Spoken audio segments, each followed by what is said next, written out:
Clean பண்ணணும்னா நீங்க தான் போய் பண்ணணும். ஏன் நீங்க ஒரு 200 ரூபா போட்டு அழகா அதுல 2 ஆளு அதுக்கு ஆள் இருக்காங்களா வச்சு செய்யலாமே. அதுக்கு இவங்களா கிடைச்சாங்க பாவம். அப்ப இவ்வளவு கஷ்டப்பட்டு தூக்கிட்டு போயிருப்பாங்க. அது எப்படி உங்களுக்கு மனசு வருது? இதெல்லாம் மன்னிக்க முடியாத குற்றம். சிவகங்கை மாவட்டம் சிங்கம்புணரி பேரூராட்சி 8வது வார்டு வேட்டையன்பட்டியில் ஊராட்சி ஒன்றிய நடுநிலைப் பள்ளியில் 273 மாணவர்கள் பயின்று வருகின்றனர். இந்த நிலையில் நேற்று மாலை தலைமை ஆசிரியர் பள்ளி மாணவர்களை வைத்து பயன்பாட்டில் இல்லாத பூட்டப்பட்டிருந்த பள்ளி கட்டடத்தில் வைக்கப்பட்டிருந்த புத்தகங்கள், ஆசிரியர் வருகை பதிவேடு, இலவசமாக மாணவர்களுக்கு வழங்கப்பட இருந்த ஷூக்கள் உள்ளிட்ட குப்பைகளை அகற்றி வீதியில் தூக்கி வீசிய சம்பவம் அதிர்ச்சியை ஏற்படுத்தியது. மேலும் வருகை பதிவேடு, மழையில் நனைந்த புத்தகங்களை எரித்து அந்த குப்பைகளை மாணவர்களை வைத்து அகற்றிய சம்பவம் அதிர்ச்சி ஏற்படுத்தியது.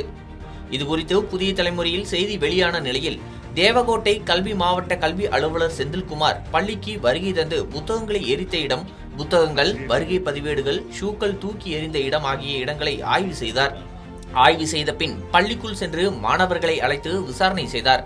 பின் தலைமை ஆசிரியர், உடற்கல்வி ஆசிரியர் இருவரையும் மாணவர்களை வைத்து வேலை வாங்கலாமா, படிக்க வருகிறார்களா, வேலை பார்க்க வருகிறார்களா, பெற்றோர்கள் மாணவர்கள் வேலை பார்ப்பதை பார்த்தால் அவர்கள் மனநிலை எப்படி இருக்கும் என்று ஆசிரியர்களை கடுமையாக கண்டித்தார். மேலும் ஏழை எளிய பிள்ளைகள் தான் அரசு பள்ளியில் படிக்கிறார்கள். இந்த குழந்தையை நீங்கள் நல்ல நிலைமைக்கு உருவாக்க வேண்டும். ஆனால் உங்களுக்கு எப்படி மனசு வந்தது வேலை வாங்க? நாம் கை நிறைய சம்பளம் வாங்குகிறோம், வேலைக்கு ஆள் போட்டு செய்யலாமே என லெப்ட் ரைட் வாங்கினார். பின்னர் செய்தியாளர்களிடம் மாணவர்களை வைத்து குப்பைகளை அகற்றிய ஆசிரியர்கள் மீது நடவடிக்கை எடுக்கப்படும் என தேவகோட்டை கல்வி மாவட்ட அலுவலர் செந்தில்குமார் தெரிவித்தார்.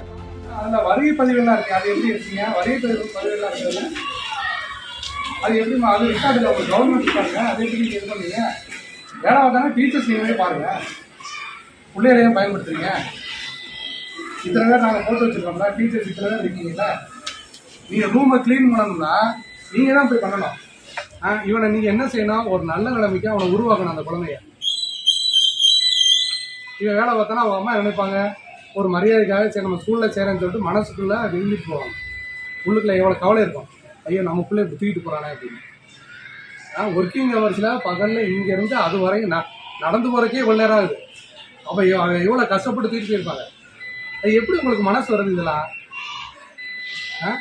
ஏன் இப்போதான் ஸ்கூல் திறந்துருக்கு, ஒவ்வொரு ஸ்கூலில் எவ்வளவோ செலவழிக்கிறாங்க. ஏன் நீங்கள் ஒரு 200 ரூபா போட்டு அழகாக அதில் 2 ஆள் அதுக்கு ஆள் இருக்காங்களா வச்சு செய்யலாமே. அதுக்கு இவங்களா கிடைச்சாங்க பாவம். அரசு ஏதாவது குறை வச்சிருக்கா? எந்த குறையும் கிடையாது. நல்லா சந்தோஷமா இருக்கும். ஏன் ஒரு 1000 ரூபா 2000 ரூபா ஒரு ஆளை போட்டு செய்ய வேண்டியதானே? இல்லையா நீங்கள் செய்ய வேண்டியதானே? 10 பேர் 12 பேர் நீங்கள் செய்ய வேண்டியதானே? 4 10க்கு எல்லாத்தையும் குழந்தைகளை போக சொல்லிட்டு நீங்கள் இதை செய்ய வேண்டியதானே?